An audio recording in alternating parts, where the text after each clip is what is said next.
પોષ સુદ બારસ આપણા લોકલાડીલા સંત ભાનુ સમાજનું ગૌરવ એવા ઓધવરામજી ગુરુ લાલરામજી મહારાજની નિર્વાણ તિથિ આવે છે. હરિદ્વારમાં, મુંબઈ, કચ્છ બધા વાંડાઈમાં ઉજવાશે. મુંબઈમાં હરિદાસજી મહારાજની હાજરી હશે. ત્યાં પણ સંધ્યાપાઠ ભજન સત્સંગ મહારાજ યોજાશે. અહીં વાંડાઈમાં પણ આપણે આપણી રીતે ઉજવીશું.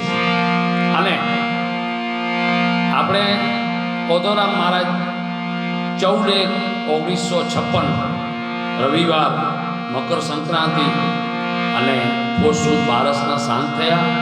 આજથી લગભગ 66 વર્ષ પહેલાં.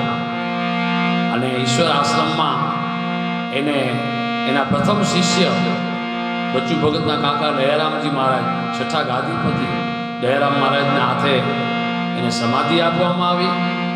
અને છેલ્લો એનો દયારામ મહારાજને ભલામણ કરી એને કે દયા એડા હલ્યો સૂર્ય મકર રાશિ में व्यो दया છે. હા બાપુ વ્યો. જેવી રીતે ભીષ્મ પિતા આપણા મહાભારતમાં જે રીતે વર્ણન આવે છે એ રીતે બાપાએ પણ શરીરને ટકાવી રાખ્યું.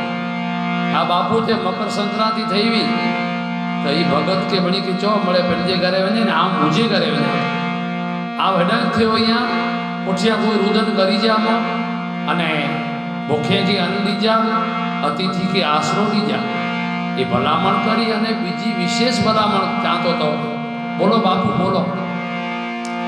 લાલરામજી મહારાજનું મુજા ગુરુનું મુજી સમાધિ એકડો ઈંચ પણ ઊંચી નવી કભી ખ્યાલ રાખજા ભલે બાપુ.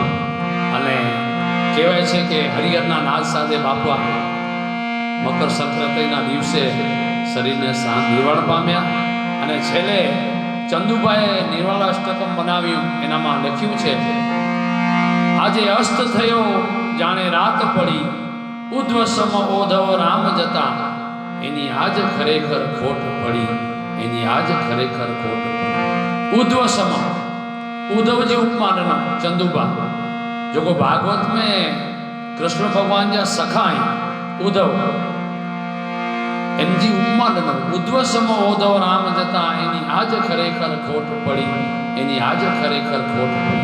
तो आगळ लख्यो घणा मार्ग भूल्या एवा मानवीओ कुपंथ ने राये गया ता चढ़ी, विवेक थी वारीने वश कर्या, शुद्ध सत्य सनातन धर्म बणी, शुद्ध सत्य सनातन धर्म.